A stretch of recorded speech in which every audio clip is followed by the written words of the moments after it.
நம்ம லைஃபுக்கு தேவையான மிக மிக பொக்கிஷமான பாடங்கள் எங்கேருந்து கிடைக்கும் தெரியுமா? இந்த மாதிரி புத்தகங்கள்லேருந்து கிடைக்கிறத விட நம்ம கூடவே இருக்கிற நம்மளை மாதிரி சாதாரண மனிதர்கள், நம்மளை மாதிரியே அனுபவம் கொண்டவங்க, நம்மளை மாதிரியே அறிவு கொண்டவங்க, நம்மளை மாதிரியே அறியாமை கொண்டவங்க ஏதாவது ஒரு தவறு செஞ்சுருப்பாங்க, இல்லை ஏதாவது ஒரு செயலை சரியாக செஞ்சுருப்பாங்க. அன்றைக்கி மட்டும் நான் அப்படி தப்பாக செய்யாமல் போயிருந்தேன்னா, அந்த வயசுலேயே எனக்கு அது புரிஞ்சிருந்துருந்ததுன்னா இன்றைக்கி நான் நல்லா இருந்திருப்பேன் அப்படின்னு சொல்லுவாங்க. இந்த ஒரு விஷயத்தை ஏதோ தெரியாமல் நல்லா செஞ்சுட்டேன், அதனால் என் வாழ்க்கையே மாறிடுச்சு அப்படின்னு சொல்லுவாங்க. இப்படி நம்மளை மாதிரியே இருக்கக்கூடிய, நம்ம கூடவே இருக்கக்கூடிய மனிதர்கள் அவங்க வாழ்க்கையில் கற்றுக்கிட்ட பாடத்தை நம்ம கூட ஷேர் பண்ணும்போது தான் ரொம்ப ரிலேட்டபிளாக இருக்கும், ரொம்ப நமக்கு பயனளிக்கக்கூடியதாக இருக்கும், நம்ம வாழ்க்கையில் பொருந்தி போகிறதா இருக்கும். அப்படிப்பட்ட பாடங்கள் ரொம்ப ரொம்ப பொக்கிஷம் அப்படின்னு நான் நினைக்கிறேன். சில காணொலியாக நான் ஒவ்வொரு காணொலியிலையும் ஏதாவது ஒரு கேள்வி கேட்குறேன். அந்த காணொலிக்கு நீங்கள் உங்கள் வாழ்க்கையோட அனுபவத்தை கொடுக்குறீங்க. இன்றைக்கி இந்த வீடியோவில் நீங்கள் உங்கள் வாழ்க்கையில் பண்ண முக்கியமான தவறுகள் என்ன அப்படின்னு நான் கேட்டிருந்தேன். அதுக்கு நீங்கள் சொன்ன பதில்களை இன்றைக்கி உங்கள் கூட ஷேர் பண்ணிக்க போகிறேன். அதோட சில தெளிவுகளையும் நான் கொடுக்க போகிறேன். அதுலேருந்து நான் புரிஞ்சுக்கிட்ட விஷயத்தை சொல்ல போகிறேன். அதுலேருந்து நம்ம கற்றுக்க வேண்டிய பாடத்தை உங்களுக்கு சொல்ல போகிறேன். நிறைய புத்தக சம்மரியை விட ரொம்ப வேல்யூபிளான வீடியோவாக இது இருக்கும் அப்படின்ற நம்பிக்கை எனக்கு இருக்குது. நம்ம சேனலுக்கு நீங்கள் புதுசாக இருந்தீங்கன்னா நான் படிக்கிற புக்ஸோட சம்மரிஸ் அப்லோட் பண்ணுவேன். நான் படித்ததுலேயே எனக்கு ரொம்ப பிடிச்ச விஷயத்தை உங்க கூட ஷேர் பண்ணிப்பேன். நான் படித்ததுலேயே நல்ல புக்ஸை உங்களுக்கு ரெக்கமெண்ட் பண்ணவும் செய்வேன். அதெல்லாம் உங்களுக்கு பிடிக்கும் அப்படின்னா நம்ம சேனலுக்கு சப்ஸ்கிரைப் பண்ணிவிட்டு பெல் பட்டனை ப்ரெஸ் பண்ணிவிடுங்க.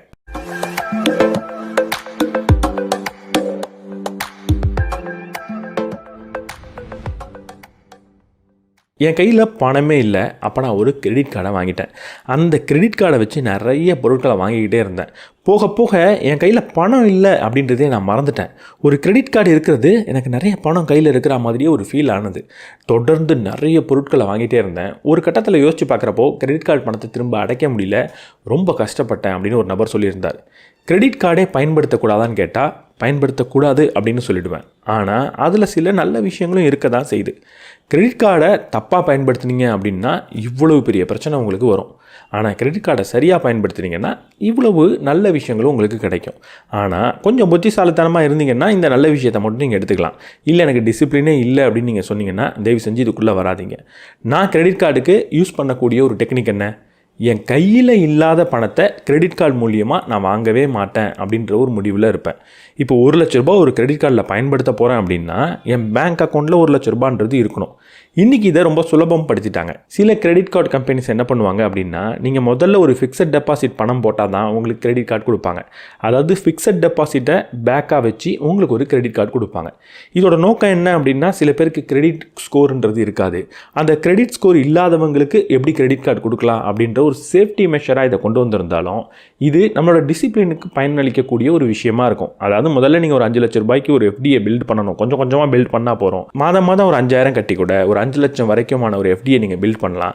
அதை பேக்காக வச்சு அவங்க உங்களுக்கு ஒரு தொகைக்கான கிரெடிட் கார்டை கொடுப்பாங்க. கிரெடிட் கார்டை தொடர்ந்து பயன்படுத்திக்கிட்டு இருக்கீங்க, ஏதாவது ஒரு பிரச்சனை எமர்ஜென்சி அப்படின்னா நீங்கள் இந்த எஃப்டியை வச்சு அந்த கிரெடிட் கார்டை அடைச்சிடலாம். இப்படி நீங்கள் பயன்படுத்தினீங்க அப்படின்னா கிரெடிட் கார்டுலேருந்து வரக்கூடிய பிரச்சனையை தடுக்கிறதுக்கு ஒரு எஃப்டின்றது இருக்கும். கிரெடிட் கார்டு மூலிமா வரக்கூடிய அந்த கிரெடிட் பாயிண்ட்ஸாக இருக்கட்டும், உங்களோட சிபில் ஸ்கோரை இன்க்ரீஸ் பண்ணுறதா இருக்கட்டும், கேஷ்பேக்ஸாக இருக்கட்டும், அது எல்லாமும் உங்களுக்கு கிடச்சிக்கிட்டு இருக்கும். SBMZ அப்படின்ற கிரெடிட் கார்டு இருக்குது. அது எஃப்டி பேக்டு கிரெடிட் கார்டு தான். அதில் நீங்கள் போடக்கூடிய எஃப்டிக்கு 7% இன்ட்ரெஸ்ட் ரெகுலராக வந்துகிட்டே இருக்கும். அதே நேரத்தில் நீங்கள் கிரெடிட் கார்டையும் பயன்படுத்திக்கலாம். ரூபே எனேபிள்டு கிரெடிட் கார்டு அப்படின்றதுனால யூபிஐ பேமெண்ட் எப்பவும் போல் நம்மளால் இந்த கிரெடிட் கார்டு வச்சு பண்ணிக்கவும் முடியும். அதே நேரத்தில் கிரெடிட் கார்டுக்கான ஒரு பெனிஃபிட்டையும் நம்மளால் எடுத்துக்க முடியும். ஸ்விக்கி, சொமேட்டோ மாதிரியான ஆப்புக்கு 20% வரைக்கும் ஆஃபர் கிடைக்கும். அமேசான், மிந்த்ரா, டாமினோஸில் 5, 2, 10% வரைக்கும் உங்களுக்கு கேஷ்பேக்கும் கிடைக்கும். இது மட்டும் இல்லாமல் உங்களோட சிபில் ஸ்கோரையும் நீங்கள் 750 அபவ் கொண்டு போகிறதுக்கு இது உங்களுக்கு பயனுள்ளதாக இருக்கும். இன்கேஸ் ஃபியூச்சரில் லோன் எடுக்கக்கூடாது ஆனால் எடுக்க வேண்டிய தேவை ஏற்பட்டதுன்னா இந்த சிபில் ஸ்கோர் உங்களுக்கு ஹெல்ப்ஃபுல்லாக இருக்கும். கிரெடிட் கார்டை பயன்படுத்துறது ஆபத்தானது தான். ஆனால் அதில் இருக்கிற பெனிஃபிட் எனக்கு வேணும், ஆபத்தை கொஞ்சம் நான் குறைச்சிக்கணும் அப்படின்னு நீங்கள் ஆசைப்பட்டீங்கன்னா, உங்களால் டிசிப்ளினாக பயன்படுத்த முடியும் அப்படின்னா இப்படிப்பட்ட கிரெடிட் கார்டு நீங்கள் பயன்படுத்தலாம். இதோட டீட்டெயில்ஸ் வேணும்னா லிங்க் டிஸ்கிரிப்ஷனில் இருக்கும். நான் சேமிக்கிறத மட்டுமே குறிக்கோளாக வச்சுக்கிட்டு இருக்கேன். ரொம்ப கஷ்டப்பட்டு வேலை பார்க்குறேன், நிறைய சேமிக்கிறேன், தொடர்ந்து அதை இன்வெஸ்ட் பண்ணிக்கிட்டே இருக்கேன். ஒரு கட்டத்துக்கு மேலே யோசிச்சு பார்த்தோம்னா நான் தொடர்ந்து சேமிச்சுக்கிட்டு மட்டுமே தான் இருக்கேன், சேமிப்புக்காக மட்டுமே வாழ்ந்துக்கிட்டு இருக்கிற மாதிரி இருக்குது. எனக்காக ஏதாவது ஒன்று செலவு செய்யணும் அப்படின்னு யோசிச்சா கூட அது ரொம்ப ஒரு கில்ட்டாக இருக்குது, ரொம்ப வெக்கப்படுற மாதிரி இருக்குது. அதே நேரத்தில் சேவ் பண்ணல அப்படின்னு ஒரு பயமும் வருது அப்படின்னு சொல்கிறாங்க. ஃபைனான்ஷியல் டிசிப்ளின் ரொம்ப ரொம்ப முக்கியம். ஆனால் இப்படிப்பட்ட சூழலில் போய் நம்ம சிக்கிடக்கூடாது அப்படின்றத புரிஞ்சுக்கணும். பணத்தை சேமிக்கிறதா இருக்கட்டும், இல்லை வேலைக்கு போகிறதா இருக்கட்டும், இன்வெஸ்ட் பண்ணுறதா இருக்கட்டும், இது எல்லாமே நம்மளோட லைஃப் நல்லா இருக்கணும் அப்படின்றதுக்காக தான். லைஃபையே கஷ்டப்படுத்திக்கிட்டு எந்நேரமும் ஏதாவது ஒரு நெகட்டிவ் எமோஷன்லேயே இருந்துக்கிட்டு பணத்தை சேமிக்கிறது அவ்வளவு நல்ல விஷயம் கிடையாது. சேமிக்கிறது ரொம்ப முக்கியம். ஆனால் சேமிக்கிறதுக்காக மட்டுமே ஓடாதீங்க, பணத்துக்காக மட்டுமே ஓடாதீங்க. பணத்தை சம்பாதிக்கிறீங்க அப்படின்னா எவ்வளவு சேமிக்கிறீங்களோ அதில் ஒரு குறுகிய அமௌண்ட்டை எடுத்து உங்களுக்காக நீங்கள் செலவு பண்ணிக்கோங்க. உங்களுக்காக செலவு பண்ணிக்கிறது அப்படின்னா ஒரு ரெண்ட் கட்டுறதோ இல்லை ஈபி கட்டுறதோ கிடையாது. இது எல்லாம் போக உங்களுக்காக உங்களுக்கு பிடிச்ச அந்த பர்சனலான சில விஷயங்களை நீங்கள் வாங்கிக்க தவறிடாதீங்க. வருடத்துக்கு ஒரு முறையோ இல்லை 6 மாதத்துக்கு ஒரு முறையோ உங்களோட சேமிப்புலேருந்து ரொம்ப குறுகிய அமௌண்ட்டை மட்டும் எடுத்து உங்களுக்கு தேவையான, உங்களுக்கு ரொம்ப பிடிச்ச ஒரு எக்ஸ்பீரியன்ஸை உங்களுக்கு நீங்களே கொடுத்துக்கோங்க. செலவு பண்ணுறத பார்த்தாலே ஒரு பயம் வருது அப்படின்னா அது கிட்டத்தட்ட ஒரு மனநோய் தான். அது குறுகிய அளவில் இருக்கிற வரைக்கும் நல்லது. அது ரொம்ப பெரிய அளவில் போகுதுன்னா அது கிட்டத்தட்ட மனநோய். அதுலேருந்து கொஞ்சம் வெளியே வாங்க. அப்பப்போ உங்களுக்கு பிடிச்சதை இல்லை உங்கள் கூட இருக்கிறவங்களுக்கு பிடிச்சதை கொஞ்சம் பணம் செலவு பண்ணி வாங்கிக்கிறதுல எந்த ஒரு தப்பும் கிடையாது. அதில் நீங்கள் கில்ட்டாக ஃபீல் பண்ணவே கூடாது. நான் 25 வயதில் துபாய்க்கு போனேன். அங்கே நிறைய சம்பாதிக்க ஆரம்பித்தேன். நல்லா சம்பாதிக்கிறோம், வயசும் கம்மி அப்படின்னு இருக்கிறப்போ எனக்கு என்ன தோணுதுன்னா, சம்பாதிக்கிறத வச்சு நமக்கு பிடிச்சது எல்லாத்தையும் வாங்கிக்கலாம் அப்படின்னு தோணுது. இது வரைக்கும் சின்ன வயசுலேருந்து நமக்கு கிடைக்காத எல்லா விஷயத்தையும் வாங்கிக்கலான்னு நிறைய செலவு பண்ணிக்கிட்டே இருந்தேன். சில வருடம் அங்கே அப்படியே செலவு பண்ணிக்கிட்டு சம்பாதிச்சுட்டு வாழ்க்கை போயிட்டு இருந்தது. ஒரு கட்டத்தில் திரும்பி பார்க்குறப்போ ரொம்ப கஷ்டப்பட்டு வீட்டெல்லாம் விட்டுட்டு இங்கே வந்திருக்கோம். இப்போ கையில் எவ்வளவு பணம் இருக்குது அப்படின்னு பார்த்தா ₹1 கூட இல்லை. இதுக்காக நான் ஏன் இங்கே வரணும் அப்படின்னு திரும்ப ஊருக்கே போயிட்டேன். ஊருக்கு போனதுக்கப்புறம் அங்கே என்னால் அவ்வளவு சம்பாதிக்கவும் முடியல. ஓரளவுக்கு நார்மலான லைஃப் தான் போயிட்டுருக்கு. ஒருவேளை நான் துபாயில் சம்பாதிச்சதை சேமித்து வச்சுருந்தேன் அப்படின்னா இன்றைக்கி என் வாழ்க்கை நல்லாயிருக்கும் அப்படின்னு ஒருத்தர் சொல்கிறார். நீங்கள் இங்கே புரிஞ்சிக்க வேண்டியது என்னென்னா, எவ்வளவு நம்ம சேமிக்கணும், சேமிக்கிறதுல எவ்வளவு ஆர்வத்தோடு நம்ம இருக்கணும், எவ்வளவு கடினத்தன்மையோடு இருக்கணும், எவ்வளவு கஷ்டப்பட்டு சம்பாதிக்கிறீங்களோ அவ்வளவு நீங்கள் சேமிக்கணும். வாழ்க்கையவே நீங்கள் கஷ்டப்படுத்திக்கிட்டு இப்படி ஊரை விட்டு வெளியூரில் போய் நீங்கள் சம்பாதிக்கிறீங்க அப்படின்னா, வெளிநாட்டில் போய் சம்பாதிக்கிறீங்க அப்படின்னா, அந்த பணத்தை சேமித்து வைக்கலைன்னா நீங்கள் அப்படி கஷ்டப்பட்டதே ஒர்த்து இல்லாமல் போயிடும். அதனால் எவ்வளவு கஷ்டப்பட்டு இந்த பணத்தை நான் சம்பாதிக்கிறேன் அப்படின்ற கேள்வியை கேளுங்க. அது எவ்வளவு கஷ்டமோ அவ்வளவு அவசியம் நீங்கள் அந்த பணத்தை சேமித்து வைக்கிறது. முழுமையாக சேமித்து வச்சிடணும், எதுவுமே செலவு பண்ணக்கூடாது அப்படின்னு சொல்கிறது எவ்வளவு தப்போ, அதே மாதிரி நான் ரொம்ப கஷ்டப்பட்டு சம்பாதிக்கிறேன், இது வரைக்கும் என் வாழ்க்கையில் ரொம்ப கஷ்டப்பட்டிருக்கேன், இப்போ எனக்கு பிடிச்சது எல்லாத்தையும் வாங்கிக்க போகிறேன், சேமிக்கவே மாட்டேன் அப்படின்னு சொல்கிறதும் மிகப்பெரிய தப்பு. 16 வயதில் படிக்க வேண்டிய வயசில் வறுமையினால் ஒரு கவர்மெண்ட் ஹாஸ்பிட்டலில் வேலைக்கு சேர்ந்தேன். அப்பா சின்ன வயசில் இறந்து போயிட்டார். அம்மா விதவையாக இருந்தாங்க. சகோதரனும் சகோதரியும் எனக்கு இருக்காங்க. அவங்க 2 பேரையும் எப்படியாவது கரை சேர்த்தணுன்றதுக்காக 16 வயதுலேருந்து கடினமாக வேலை செஞ்சுக்கிட்டே இருந்தேன். ரொம்ப கஷ்டப்பட்டு கொஞ்சம் கொஞ்சமாக சேமித்து சகோதரனையும் சகோதரியும் நல்லா பார்த்துக்கிட்டேன். ஒரு வீடையும் வாங்கிட்டேன். எனக்கு கல்யாணமானது. என்னோட கணவரும் சின்ன வயதிலே இறந்து போயிட்டார். அவரும் பெருசாக சம்பாதிக்கலை. புகுந்த வீட்டோட பாரமும் என் தலைக்கு வந்துருச்சு. ரொம்ப கடினமாக கஷ்டப்பட்டு உழைச்சிக்கிட்டு இருந்தேன். எனக்கு இப்போ வயசு 63. என்ன நடந்ததுன்னா, என்னோட சகோதரனும் சகோதரியும் யாருக்காக இவ்வளவு கஷ்டப்பட்டு நான் உழைச்சனோ, யாருக்காக வீடெல்லாம் வாங்கணும்னு நினச்சனோ, அவங்க அந்த வீட்டு மேலே ஆசைப்பட்டு என்னோட அம்மாவை அந்த வீட்டை விட்டே வெளியே துரத்திட்டாங்க. இப்போ நானும் எங்கள் அம்மாவும் ஒரு வீட்டில் கஷ்டப்பட்டு வாழ்ந்துக்கிட்டு இருக்கோம். இருந்தாலும் நான் சந்தோஷமாக இருக்கேன் அப்படின்னு சொல்லி ஒரு கமெண்ட்டில் படிச்சிருந்தேன். ரொம்ப ரொம்ப அற்புதமான ஒரு கமெண்ட்டாக இருந்தது. இதை விட மோசமாக வாழ்க்கை போகுமா அப்படின்னு நிறைய பேர் யோசிக்கலாம். ஆனால் இந்த ஒரு வாழ்க்கையிலையும் நான் கடைசியில் சந்தோஷமாக இருக்கேன், எல்லாரும் நல்லா இருக்கட்டும், வாழ்க வளமுடன் அப்படின்னு போட்டிருக்காங்கன்னா, இங்கே நம்ம புரிஞ்சிக்க வேண்டியது ஒன்று தான். நீங்கள் பணத்துக்காக எல்லாம் பண்ணலாம். உங்களை நிறைய பேர் ஏமாத்துறதுக்கான வாய்ப்பு இருக்குது. வாழ்க்கை உங்களுக்கு கஷ்டத்தை கொண்டு வந்து கொடுக்கறதுக்கான வாய்ப்பு இருக்குது. ஆனால் அப்போவும் நீங்கள் சந்தோஷமாக இருக்கிறதுக்கான ஒரு முடிவுன்றது உங்கள் கையில் மட்டும்தான் இருக்குது. நீங்கள் சந்தோஷமாக இருக்கிறது மட்டும் இல்லாமல் உங்களை ஏமாத்தின ஒரு நபராக இருக்கட்டும், இல்லை உங்கள் வாழ்க்கையில் அதற்கப்புறம் வரக்கூடிய நபர்களாக இருக்கட்டும், அவங்க எல்லாரையும் நல்லா இருங்கன்னு வாழ்த்துறதுக்கும் உங்கள்கிட்ட திறமைன்றது இருக்குது, சக்தின்றது இருக்குது. இதை நீங்கள் கட்டாயம் புரிஞ்சுக்கணும். இதுலேருந்து நீங்கள் இன்னொரு பாடத்தையும் கற்றுக்கணும். நம்ம சம்பாதிக்கிறோம், அது நமக்கு ரொம்ப நெருங்கிய நபராக கூட இருக்கட்டும், நம்மளோட கணவனாக இருக்கட்டும், மனைவியாக இருக்கட்டும், மகனாக இருக்கட்டும், யாரை வேணால் இருக்கட்டும், ஆனால் கொஞ்சம் கண்ட்ரோலை நம்ம கையில் வச்சுக்கிறதுன்றது முக்கியம். முழுமையாக நானே கண்ட்ரோலில் இருப்பேன் அப்படின்னு நினைக்கிறது எப்படி தப்போ, அதே மாதிரி முழுமையாக கண்ட்ரோலே என் பணத்து மேலே எனக்கு இருக்காது. முழுமையாக நான் என்னோடய உறவினர்கள், அது எவ்வளவு க்ளோஸான ஒரு ரிலேஷன்ஷிப்பாக வேணா இருக்கட்டும், அவங்களுக்காக நான் விட்டுருவேன் அப்படின்னு நினச்சிங்கன்னா ஏதாவது ஒரு சூழலில் இந்த மாதிரி உங்களுக்கு நடக்க வாய்ப்பு இருக்குது. அப்படி நடக்கக்கூடாது அப்படின்னா ஒரு சின்ன கண்ட்ரோலை உங்கள் கூட நீங்கள் வச்சுக்கணும். என் கூட இருக்கிறவங்களுக்காக நான் எதுவுமே பண்ண மாட்டேன்னு நினைக்கிறது எப்படி தப்போ, அதே மாதிரி என் கூட இருக்கிறவங்களுக்கு எல்லாத்தையும் கொடுத்துட்டு எனக்காக எதையும் வச்சுக்க மாட்டேன் அப்படின்னு சொல்கிறதும் தப்பு. சரியான அளவில் அதை செய்யுங்க. ஒருவேளை தப்பாக நீங்கள் ஏதாவது செஞ்சுட்டா கூட சந்தோஷமாக உங்களால் இருக்க முடியும், அடுத்தவங்களை நல்லா இருங்கன்னு சொல்லவும் முடியும். சின்ன வயசுலேருந்து நல்லா படித்தா நம்ம நிறையா சம்பாதிப்போம், பணக்காரன் ஆகிடுவோம் அப்படின்னு நான் நினச்சிக்கிட்டே இருந்தேன். ஃபார்மல் எஜுகேஷன் ரொம்ப முக்கியம்னு பிஜி வரைக்கும் பண்ணிட்டேன். ஆனால் கையில் பணமே இல்லை. ஆனால் எப்போ பணத்தை நான் கற்றுக்கிட்டேன் அப்படின்னா, கொரோனா டைமில் வீட்டில் சும்மா இருந்தப்போ ஃபினான்ஸ் நிறைய படித்தேன். அது ரிலேட்டட் புக்ஸ் நான் தொடர்ந்து படிச்சுக்கிட்டே இருந்தேன். அது படித்ததுக்கப்புறம் எனக்கு இந்த ஃபைனான்ஸ் பற்றி ஓரளவுக்கு புரிய ஆரம்பிச்சிது. எப்படி முதலீடு பண்ணணும், எப்படி பணத்தை சேமிக்கணும், இதோட முக்கியத்துவம் என்ன, பணம் ஏன் ரொம்ப முக்கியம் அப்படின்றதெல்லாம் புரிய ஆரம்பிச்சிது. நல்ல வேளை அந்த கொரோனா டைமில் இதெல்லாம் படிக்க நேர்ந்ததுனால இப்போ என்னோடய ஃபைனான்ஸை ஓரளவுக்கு நான் நல்லா பார்த்துக்கிட்டு இருக்கேன் அப்படின்னு ஒருத்தர் சொன்னார். நீங்கள் ஸ்கூலில் படிக்கிறது பணத்தை சம்பாதிக்கிறதுக்காக மட்டும்தானே தவிர அதை உங்கள் கூட தக்க வச்சுக்கிறதுக்கோ அதை பெருக்கிறதுக்கோ கிடையவே கிடையாது. ஸ்கூலில் ஏதோ ஒன்று நீங்கள் படிக்கிறீங்க, அது உங்களுக்கு ஒரு வேலையை பெற்றுத்தரும், அதில் சந்தேகமே கிடையாது. ஆனால் அதோடு சேர்த்து இந்த ஃபைனான்ஷியல் நாலேஜையும் நீங்கள் வளர்த்துக்கணும். அதுக்கு தொடர்ந்து நிறைய ஃபைனான்ஷியல் புக்ஸை படிக்கணும். நான் பண்ண பெரிய தப்பு என்ன தெரியுமா? பணம்லாம் ஒரு விஷயமே கிடையாது, பணத்தை சம்பாதிக்கணுன்ற அவசியமே கிடையாது, பணம் ஒரு பொருட்டு இல்லை, பணம் வாழ்க்கைக்கு முக்கியம் கிடையாது, பணம் மட்டுமே முக்கியம் கிடையாது அப்படின்னு பணத்தை ரொம்ப உதாசீனப்படுத்திக்கிட்டே இருந்தேன். ஒரு கட்டம் வரப்போ என் கையில் பணமே இல்லை, பணம் முக்கியம் இல்லை, இதெல்லாம் முக்கியம்னு நான் என்ன நினச்சேனோ அது எதுவுமே பணம் ஒன்றை இல்லைல்ல, அப்புறம் எதுக்கு நான் ஒன்றை வரணும் அப்படின்னு கேட்டுட்டு போயிடுச்சான். எனக்கு பணம் முக்கியம் கிடையாது, வாழ்க்கையில் சந்தோஷம் தான் முக்கியம், பணம் எனக்கு முக்கியம் கிடையாது, என் கூட இருக்கிற மனிதர்கள் தான் முக்கியம் அப்படின்லாம் நம்ம நிறையா நினச்சிருப்போம். ஆனால் பணம் இல்லாத ஒரு சூழலில் நின்று அதெல்லாம் பார்த்து பாருங்கள். பணமே இல்லாதப்போ சந்தோஷமாக இருக்கிறது கடினம். சந்தோஷமாக இருக்கவே முடியாதுன்னு சொல்லலை, ஆனால் கடினமான விஷயம். பணமே கையில் இல்லாதப்போ உங்கள் கூட மனுஷங்களே இருக்க மாட்டாங்க அப்படின்னு நெகட்டிவாக பேச விரும்பல. ஆனால் கடினமான விஷயம், ரொம்ப கம்மியான பேர் மட்டும்தான் அவங்க கூட இருப்பாங்க. இந்த பணத்தை கொஞ்சம் வச்சுக்கோங்க, உங்களுக்கு தேவையான மதிப்பும் மரியாதையும் மகிழ்ச்சியும் கட்டாயம் உங்களை தேடி வரும். பணம் ரொம்ப முக்கியமான விஷயம், அதை நமக்கு ரொம்ப நெகட்டிவாக சொல்லி கொடுத்துருக்காங்க. பணத்து மேலே ஒருத்தவன் ஆசைப்பட்டாலோ, பணத்துக்காக ஒருத்தவன் ஒரு செயலை செஞ்சாலோ அவன் ரொம்ப மோசமானவன் சொல்லி கொடுத்துருக்காங்க. அதை மட்டும் உள்ளேருந்து வெளியே தூக்கி எறிஞ்சிருங்க. பணம் ரொம்ப முக்கியமான விஷயம். இப்போது நான் நிறைய வீடியோஸ் புத்தகத்தை பற்றி படித்து உங்களுக்காக போட்டுக்கிட்டு இருக்கேன். இப்போ நான் ஒன்று சொல்கிறேன், இந்த புத்தகத்தெல்லாம் உங்களுக்கு நான் படித்து சொல்கிறதோட நோக்கம் என்னென்னா, நம்ம ஒரு விஷயத்தை படிக்கிறோம், நம்ம ஒரு விஷயத்தை கற்றுக்குறோம், நம்ம கூட இருக்கக்கூடிய மனிதர்களும் நம்மளோட சொசைட்டியில் இருக்கக்கூடிய மனிதர்களுக்கும் அதை கொண்டு போய் சேர்க்கணுன்ற ஒரு உன்னதமான நோக்கத்தோடு தான் அதை நான் பண்ணுறேன். இதை கேட்குறதுக்கு எப்படி இருக்குது? ரொம்ப நல்லவன் மாதிரி நான் தெரிகிறேன்னா? இப்போ நான் வேறு ஒரு ஸ்டேட்மெண்ட் சொல்கிறேன்.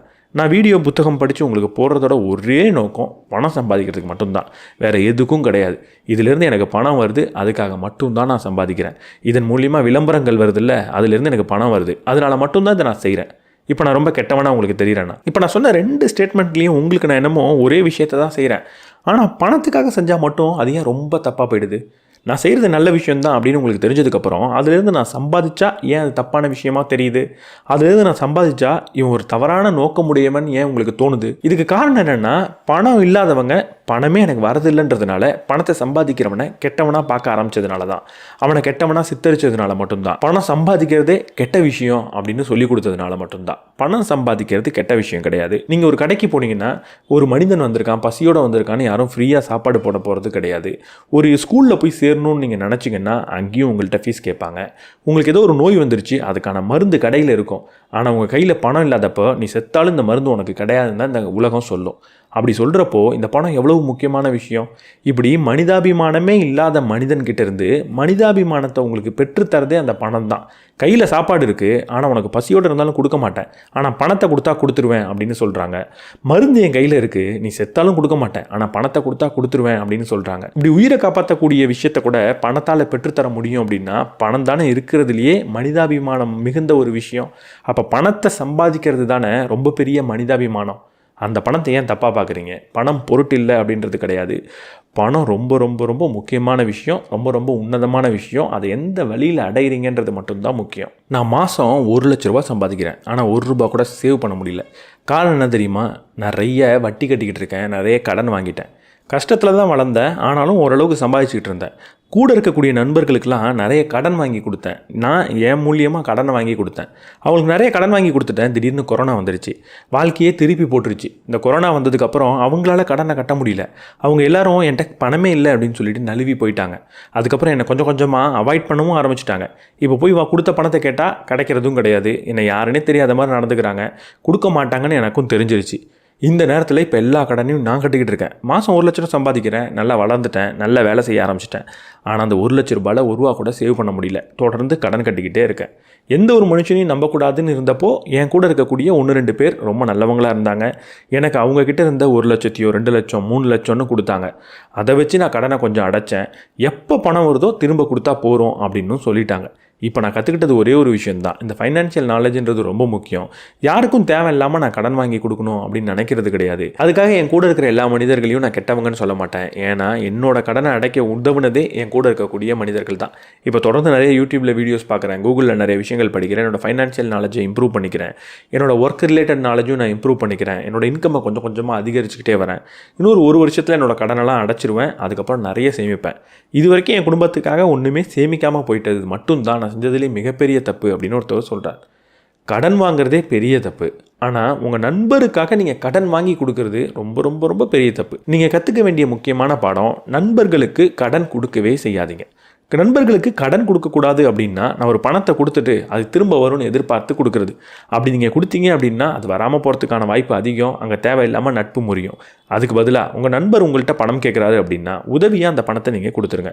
அவர்கிட்ட சொல்லி கடன் கூட நீங்கள் கொடுக்கலாம். ஆனால் உங்கள் மனதில் நீங்கள் என்ன நினச்சிக்கணுன்னா, இந்த பணத்தை நான் கடனாக கொடுக்கல, இந்த பணம் எனக்கு திரும்பி வரலனாலும் பரவாயில்ல, இதை என்னால் அஃபோர்ட் பண்ண முடியும், அதனால் இதை நான் ஒரு உதவியாக தான் கொடுக்குறேன் அப்படின்னு நினச்சி மட்டும் பணம் கொடுங்க. அப்படி எந்த தொகையை கொடுக்க முடியுமோ அதை மட்டும் கொடுங்க. உங்கள் கையில் இருக்கிற மொத்த பணத்தை கூட கொடுங்க. ஆனால் கொடுக்கும்போது உதவின்னு நினச்சி கொடுங்க. ஆனால் இங்கே செய்ய தேவையில்லாத ஒரே ஒரு விஷயம் என்னென்னா, அடுத்தவன்கிட்ட போய் கடன் வாங்கி உங்கள் நண்பருக்கு கொடுக்காதீங்க. இல்லை உங்கள் நண்பர் ஏதோ ஒரு கடன் வாங்கணும் அப்படின்னு கேட்குறாருன்றதுக்காக நீங்கள் தேவையில்லாமல் கையெழுத்து போடாதீங்க. இது எல்லா இடத்துக்கும் பொருந்தும் அப்படின்னு நான் சொல்ல முடியாது. ஆனால் நிறைய கமெண்ட்ஸ் நான் படிச்சிருக்கேன். நண்பருக்காக என் கிரெடிட் கார்டில் இவ்வளோ பணத்தை எடுத்து கொடுத்தேன், நண்பருக்காக ஒரு கடன் வாங்குறதுக்கு நான் ஒரு கையெழுத்து போட்டேன், கடைசியில் என்னை ஏமாற்றிட்டாங்கன்னு சொல்கிறத நான் நிறைய இடத்துல பார்த்துருக்கேன். உங்கள் நண்பர் அப்படிப்பட்ட நண்பராக இல்லாமல் போகலாம், அதில் எந்த ஒரு பிரச்சனையும் இல்லை. ஆனால் அப்படிப்பட்ட நபராக இருந்துட்டாரு அப்படின்னா அது மிகப்பெரிய விளைவை கொடுக்கும். அதனால் கொஞ்சம் யோசித்து இந்த விஷயங்களை செய்யுங்க. நான் ஒரு கம்பெனியில் ஃபாரினில் வேலை பார்க்குறேன். நல்லா தான் சம்பாதிச்சுக்கிட்டு இருக்கேன். என்னோடய தேவைக்கும் குடும்பத்தோட தேவைக்கும் ஏதாவது ஒரு செலவை செய்வேன். கொஞ்சம் பணத்தை எடுத்து சேமித்து வச்சுருவேன். ஆனால் மாத கடைசியில் பார்த்தா ஏதாவது ஒரு பொருள் மேலே பெருசாக ஆசை வந்துடுது. அந்த ஆசைக்காக நான் சேமித்த மொத்த பணத்தையும் செலவு செஞ்சிடுறேன். மாத கடைசியில் பார்த்தா ₹1 கூட நான் சேமிக்கிறது இல்லை. 1 மாதம் நடந்தால் பரவாயில்ல, எல்லா மாதமும் இது தொடர்ந்து நடந்துக்கிட்டே இருக்குது. என் மேலேயே எனக்கு ஒரு கோவம் வர ஆரம்பிச்சிருச்சு. ரொம்ப பேடாக நான் ஃபீல் பண்ணுறேன். என்ன செய்யலாம் அப்படின்னு ஒருத்தர் கேட்டிருந்தார். நீங்கள் முதல்ல என்ன செய்யணும் தெரியுமா? இப்படி ஏதாவது ஒரு பிரச்சனையை பார்த்துட்டிங்க அப்படின்னா உங்கள் மேலேயே நீங்கள் ரொம்ப ஒரு பேடாக ஃபீல் பண்ணுறதோ, உங்கள் மேலே நீங்கள் கோவப்படுறதோ தேவை கிடையாது. இங்கே ஒரு பிரச்சனை இருக்குது, அது தீர்க்கப்பட வேண்டியது, அதை தீர்க்க முடியும் அப்படின்னு புரிஞ்சுக்கிட்டு நீங்கள் வேலை செஞ்சாலே அதை தீர்க்க முடியும். இங்கே என்ன தவறு நடக்குதுன்னு நீங்கள் நினைக்கிறீங்க? பணத்தை நான் முதல்ல என்னோட குடும்பத்துக்கும் எனக்குமான தேவைக்கு செலவு பண்ணிவிட்டு சேமிப்பேன் அப்படின்னு நீங்கள் சொல்கிறது தான் பெரிய தப்பு. முதல்ல சேமிச்சுட்டு தான் அதுக்கப்புறம் நீங்கள் செலவு செய்யணும். சேமிக்கிறத எப்படிப்பட்ட சேமிப்பாக நீங்கள் வச்சுக்கணும்? நினச்சா உடனடியாக எடுக்க முடியாத சேமிப்பில் சேமிச்சிருங்க. ஒரு உதாரணத்துக்கு ஒரு 5 வருஷத்துக்கான ஃபிக்ஸட் டெபாசிட் இருக்கும், இல்லை பிரேக் பண்ண முடியாத ELSS மியூச்சுவல் ஃபண்ட்ஸாக இருக்கும். நினச்சா உடனடியாக எடுக்க முடியாதுன்ற மாதிரியான ஃபைனான்ஷியல் இன்ஸ்ட்ருமெண்ட்ஸ் நிறைய இருக்குது. அதில் மாதம் ஆரம்பித்த உடனே ஓரளவுக்கு ஒரு பணத்தை சேமிச்சிருங்க. உதாரணத்துக்கு மாதம் நான் 50,000 சேமிக்க போகிறேன் அப்படின்னா ஒரு 25,000 அதில் சேமிச்சிருங்க. மீதி 25,000 வேற ஒரு இடத்துல நீங்கள் சேமிக்கலாம். இப்படி சேமிக்கிறதுக்கு முன்னாடி நீங்கள் செய்ய வேண்டியது என்னென்னா, ஒரு எமர்ஜென்சி ஃபண்டை பில்ட் பண்ணியிருக்கணும். அதாவது ஒரு 5லேருந்து 6 மாதத்துக்கு தேவையான பணத்தை ஏதாவது ஒரு மீடியமில் சேமித்து வச்சுருங்க. ஏன்னா இப்படி திடீர்னு ஒரு பிரேக் பண்ண முடியாத சாலிடான ஒரு இடத்துல பணத்தை சேமித்து வச்சுருக்கீங்கன்னா ஏதாவது ஒரு எமர்ஜென்சி வரப்போ எங்கேருந்து பணத்தை எடுப்பீங்க? அதுக்கு இந்த எமர்ஜென்சி ஃபண்டு உதவும். இப்படி எமர்ஜென்சி ஃபண்டை முதல்ல பில்ட் பண்ணுங்கள். அதுக்கப்புறம் பிரேக் பண்ண முடியாத இன்ஸ்ட்ருமெண்ட்டில் தொடர்ந்து சேவ் பண்ணிகிட்டே வாங்க. கொஞ்ச நாளில் உங்களுக்கு இது ஒரு ஹேபிட்டாக ஃபார்ம் ஆகிடும். அதுக்கப்புறம் நீங்கள் வேறு நல்ல இன்ஸ்ட்ருமெண்ட்டில் கூட இன்வெஸ்ட் பண்ணலாம். நான் என் வாழ்க்கையில் இன்வெஸ்ட்மெண்ட் முதலீடு அப்படின்னா என்னன்னே தெரியாமல் என்னோடய தம்பி சொன்னான் அப்படின்றதுக்காக ஒரு இடத்துல போய் இன்வெஸ்ட் பண்ணேன். இன்வெஸ்ட் பண்ண உடனே அது யார்கிட்ட கொடுத்தோனோ அவன் எல்லா பணத்தையும் எடுத்துகிட்டு ஓடிட்டான். இதுக்கப்புறம் என் வாழ்க்கையில் தெரியாத இடத்துல இன்வெஸ்ட் பண்ண மாட்டேன் அப்படின்னு ஒருத்தர் சொல்லியிருக்கார். இன்வெஸ்ட்மெண்ட் பண்ண போகிறீங்க, ஏதோ ஒரு இடத்துல முதலீடு பண்ண போகிறீங்கன்னா எதில் முதலீடு பண்ணுறீங்க அப்படின்றத முழுமையாக புரிஞ்சிக்காமல் பணத்தை முதலீடு பண்ணவே கூடாது. நீங்கள் உங்களை கேட்க வேண்டிய கேள்வி என்னென்னா, நான் ஒரு முதலீடு பண்ண போகிறேன், அந்த முதலீடுலேருந்து எனக்கு ஒரு லாபம் கிடைக்க போகுது. அந்த லாபம் எங்கேருந்து ஜென்ரேட் ஆகுது? இதுக்கு பின்னாடி இருக்கிற பிஸ்னஸ் எப்படி ஒர்க் ஆகுது? நான் கொடுக்குற பணத்தை என்ன செய்கிறாங்க? அதன் மூலியமாக எனக்கு எப்படி ஒரு ப்ராஃபிட் கிடைக்குது? எனக்கு எப்படி ஒரு ரிட்டர்ன் கிடைக்குது? அப்படின்றத கேளுங்க. அது புரியலன்னா தயவு செஞ்சு இன்வெஸ்ட் பண்ணாதீங்க. நான் பிட்காயினில் இன்வெஸ்ட் பண்ண போகிறேன் அப்படின்னு நீங்கள் முடிவெடுத்தீங்கன்னா பிளாக் செயின்னா என்னன்றது உங்களுக்கு தெளிவாக தெரிஞ்சிருக்கணும். ஏன் பிட்காயினோட ப்ரைஸ் இன்க்ரீஸ் ஆகுது அப்படின்றது தெளிவாக தெரிஞ்சிருக்கணும். இதை உங்களால் புரிஞ்சிக்கவே முடியலன்னா நீங்கள் அங்கே இன்வெஸ்ட் பண்ணவே கூடாது. இன்னொருத்தவங்க ஒரு அழகான விஷயத்த சொல்லியிருந்தாங்க. நான் ஏதாவது வெளியே போகிறேன், ஏதாவது ஒரு பொருள் வாங்க போகிறேன் அப்படின்னு ஒரு முடிவு பண்ணிட்டேன் அப்படின்னா, உதாரணத்துக்கு நீங்கள் நான் வெளியே போகிறேன், ₹500 செலவு பண்ண போகிறேன் அப்படின்னா, அந்த முடிவு எடுத்ததுக்கப்புறம் அந்த 500ல் ஒரு 10% எவ்வளோ? ₹50. இந்த ₹50 ஏதாவது ஒரு இடத்துல முதலீடு பண்ணிவிடுவேன். கோல்டு பீஸ் மாதிரி ஏதாவது ஒன்று வாங்கிடுவேன். மீதி இருக்கிற 450 தான் அந்த செலவை செய்வேன். ஏதாவது ஒரு பொருள் வாங்கணும், ஏதாவது ஒரு செலவு செய்யணும் அப்படின்னா அதை செய்யும் போது அதில் ஒரு 10%, 5% முதலீட்டு பண்ணிவிட்டு மீதியை வச்சு செலவு செய்வேன் அப்படின்னு சொல்லியிருந்தாங்க. இன்னொரு இடத்துல என்ன சொல்லியிருந்தாங்கன்னா, எனக்கு ஏதாவது ஒரு பொருள் மேலே ஆசை வந்தது, இதை வாங்கணும் அப்படின்னு தோணுதுன்னா அந்த பொருளை உடனடியாக வாங்கிடவே மாட்டேன், அட்லீஸ்ட் 1 வாரம் 2 வாரம் வெயிட் பண்ணுவேன் அப்படின்னு சொல்லியிருக்காங்க. இதை நானும் கிட்டத்தட்ட ஃபாலோ பண்ணுவேன். 1 வாரம் 2 வாரம் இல்லை, கிட்டத்தட்ட 3 மாதத்துலேருந்து 6 மாதம் நான் வெயிட் பண்ணிட்டு தான் ஒரு பொருளை வாங்குவேன். வெயிட் பண்ணி அந்த பொருளை வாங்குறது ரொம்ப சந்தோஷமாக இருக்கும். அதே நேரத்தில் வெயிட் பண்ணி அந்த பொருளை வாங்கினேன்னா இன்னும் கொஞ்சம் நாளில் அந்த பொருளோட விலை குறையும். அதை விட ரொம்ப முக்கியமாக, இப்போ ஒரு டெக்னாலஜி நான் ஒரு லேப்டாப் வாங்குறேன் அப்படின்னா இப்போ என்ன விலைக்கு என்னால் ஒரு லேப்டாப் வாங்க முடியுமோ அதை விட அப்கிரேடட் வெர்ஷனை அதே விலைக்கு இன்னொரு 6 மாதத்தில் என்னால் வாங்க முடியும். இன்னும் சில நேரங்களில் என்ன நடக்கும் அப்படின்னா, ஒரு லேப்டாப் வேணும் அப்படின்னு நினச்சி வாங்கலான்னு வெயிட் பண்ணிகிட்டு இருப்பேன். ஒரு 2-3 மாதம் கழிச்சு அது எனக்கு தேவையே இல்லையே அப்படின்னு கூட தோணும். அதை விட்டுட்டு ஒரு பொருளை இமிடியேட்டாக வாங்கினேன் அப்படின்னா வாங்கி ஒரு 2 வாரத்துக்கு அப்புறம் அதை பயன்படுத்தாமல் ஒரு மூலையில் வச்சுக்கிட்டு இருக்கிறதையும் நான் நிறைய கவனிச்சிருக்கேன்.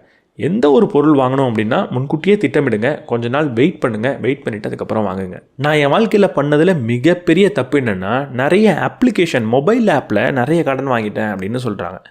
மொபைல் ஆப்பில் நீங்கள் கடன் வாங்குறீங்க அப்படின்னா அங்கே நீங்கள் லைஃப்பை அடமானம் வச்சுட்டு வாங்குறதுக்கு அர்த்தம். அது மொபைல் ஆப்பில் கடன் வாங்குறதுனால நிறைய கிரிமினல் ஆக்டிவிட்டீஸும் நடந்துக்கிட்டு இருக்குது. உங்களோட ஃபோட்டோஸ் எடுத்துப்பாங்க, உங்களோட காண்டாக்ட்ஸ் எடுத்துப்பாங்க, உங்களோட ஃபோட்டோவை மார்க் பண்ணி உங்களோட காண்டாக்ட்ஸ் எல்லாத்துக்கும் அனுப்புவாங்க, உங்களை ஒரு ஆபாசமாக சித்தரித்து அனுப்புவாங்க, உங்கள் மேலே தேவையில்லாத நிறைய புரளிகளை கலப்புவாங்க, செய்யக்கூடாத செயல்கள் நிறைய நீங்கள் செஞ்சுக்கிட்டு இருக்கிற மாதிரியும், போலீஸ் உங்களை தேடிட்டு இருக்கிற மாதிரியும், உங்களை பார்த்தா உடனடியாக வெளியே கம்ப்ளைண்ட் கொடுக்கணும் அப்படின்ற மாதிரியான புரளிகளை உங்களோட காண்டாக்ட்ஸுக்கு அனுப்புவாங்க.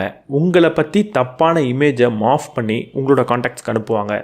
ரொம்ப பெரிய மென்டல் டார்ச்சரை கொடுப்பாங்க. தயவு செஞ்சு மொபைல் ஆப்பில் கடன்றது வாங்கவே வாங்காதீங்க. கடன் வாங்கணும்னு முடிவு பண்ணிங்கன்னா அதுக்கு ஒரே ஒரு இடம் பேங்க் மட்டும்தான்.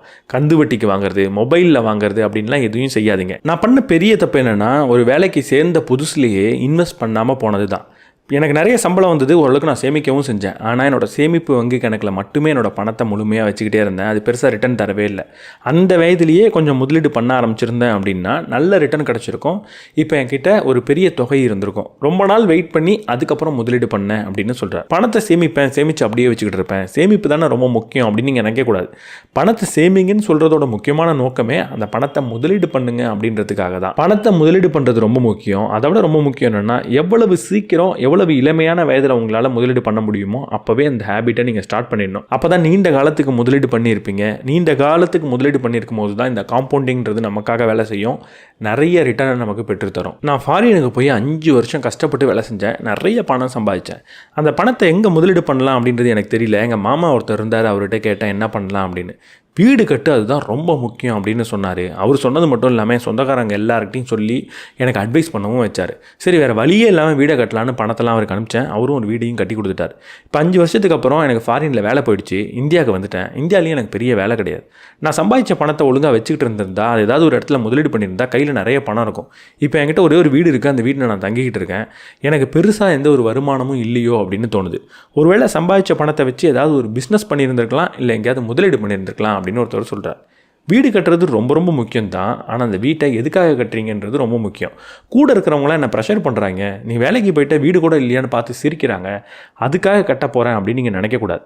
ஒருத்தவங்களோட ஃபினான்ஷியல் கோலும் டிஃப்ரெண்ட்டாக இருக்கும். இப்போ நான் ஃபாரினில் போய் வேலை செய்கிறேன் அப்படின்னா என்னோடய கோல் என்னவாக இருக்கும், கூடிய சீக்கிரம் இந்தியாவுக்கு போய் அங்கே வேலை செய்யணும், என் குடும்பத்தோடு இருக்கணும் அப்படின்றதா இருக்கலாம். அப்படிப்பட்ட கோல் தான் உங்களுக்கும் இருந்திருக்கும். அப்படிப்பட்ட கோல் இருக்கிற நம்ம என்ன செய்யணும், ஃபாரினில் சம்பாதிக்கிற பணத்தை இந்தியாவில் இன்வெஸ்ட் பண்ணி அதுலேருந்து வரக்கூடிய ரிட்டர்னை வச்சு வாழ முடியுமா அப்படின்னு பார்க்கணும்.